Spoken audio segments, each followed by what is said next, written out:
Here's the front hook. That's just to give me something to wrap a rope around so it can tighten down the connector that sits on top of here. To give me something to attach that to. You can see it's sunken in here. I've also, looks like, bored it out a little bit with, I bored it out a little bit with a die grinder so I could set that underneath, because the connector needs to sit right on top here and I didn't want it interfering with that.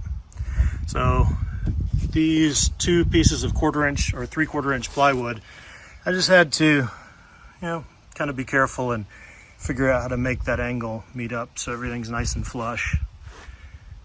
And that's it for, oh, the height of this thing. I didn't want to make this any thicker than this. So when these nest together, the top of the next boat is going to be right here, and this is going to be right there. So about 1 inch sticking under here is about as far as it should go.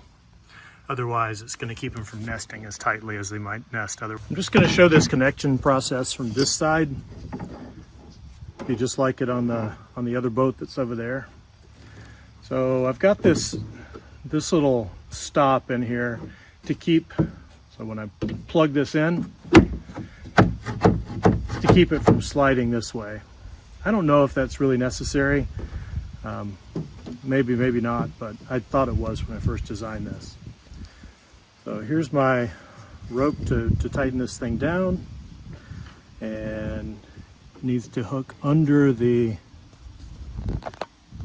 needs to hook behind that hook right there. That's the purpose of that bolt. And then I pull, and then I go around this.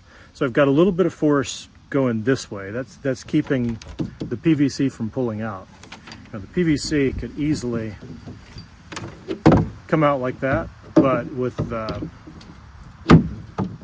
rope here pushing it back, it doesn't do it. So like this, get this good and tight. And I do this, I think, about 3 times.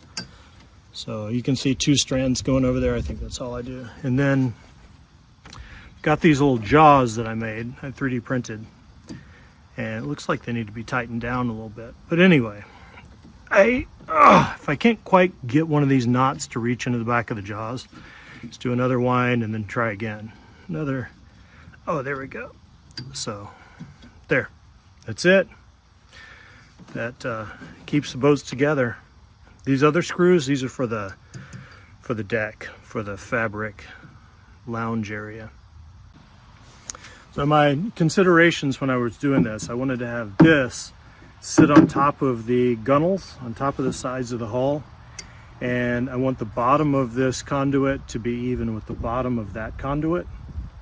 So to accomplish that, I took a piece of 2x4, you can see I cut it kind of a trapezoid, cut this all the way through it, that slots the diameter of the pipe, and then screwed on some 3/4 inch plywood to reinforce things. So I've screwed the conduit to the 2x4, to the plywood, and then on the back side I've got this PVC pipe, which is kind of a loose fit.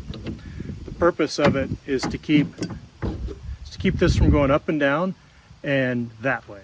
I want to be able to take it apart, so I've got to be able to pull this way.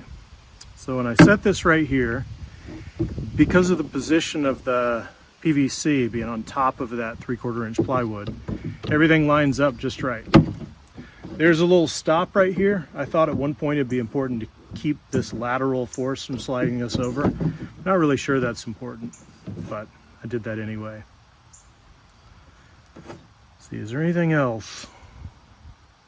Oh, the fit of this needs to be not too tight, because one of these boats needs to be, you need to be able to pull it apart just like that without any torque. When you torque this, it's super easy to get apart, but you're not going to be able to do that when you detach the first boat.